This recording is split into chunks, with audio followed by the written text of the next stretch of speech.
Hello friends, কেমন আছেন সবাই? আশা করছি সবাই অনেক বেশি ভালো আছেন।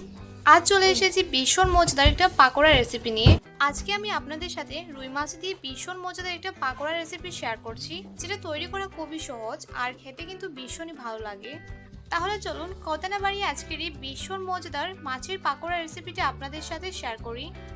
পাকোড়া তৈরি করার জন্য আমি এখানে রুই মাছ নিয়েছি আর মাছগুলোকে এভাবে ছোট ছোট টুকরো করে কেটে ভালো করে ধুয়ে পরিষ্কার করে নিয়েছি।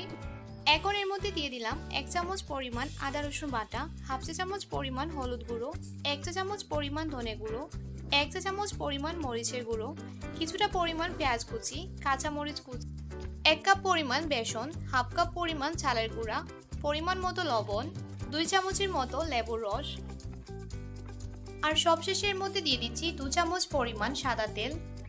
তারপর সবকিছুকে হাত দিয়ে ভালো করে নেড়েচেড়ে মেখে নিচ্ছি।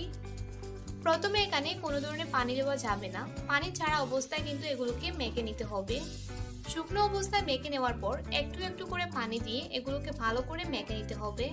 এখানে কিন্তু একসাথে বেশি পরিমাণে পানি দেওয়া যাবে না, একটু একটু করে পানি দিতে হবে আর এরকম করে মেখে নিতে হবে।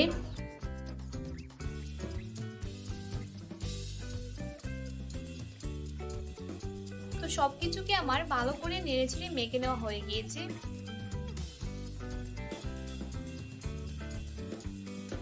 চুলায় একটি প্যান বসে এর মধ্যে পর্যাপ্ত পরিমাণ তেল দিয়ে ভালো করে গরম করে নিয়েছি। এখন এর মধ্যে একে একে পাকোড়াগুলো তেলের মধ্যে দিয়ে দিচ্ছি। এগুলো তেলের মধ্যে দেওয়ার সময় চুলার আঁচ অবশ্যই লো রাখবেন, এতে করে পাকোড়াগুলো পড়ে যেতে পারে আর ভেতরের দিকটা ভালো করে নাও হতে পারে।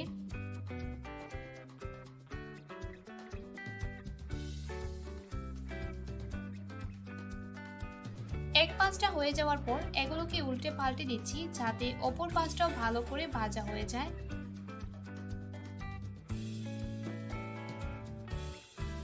যখন পাকোড়াগুলোর কালারটা একেবারে চেঞ্জ হয়ে গিয়েছে, এ পর্যায়ে বুঝে নিতে হবে আমাদের পাকোড়াগুলো কিন্তু তৈরি করা হয়ে গিয়েছে। এখন আমি স্ট্রেনার দিয়ে একে একে পাকোড়াগুলোকে তেল ছাড়িয়ে উঠিয়ে নিচ্ছি।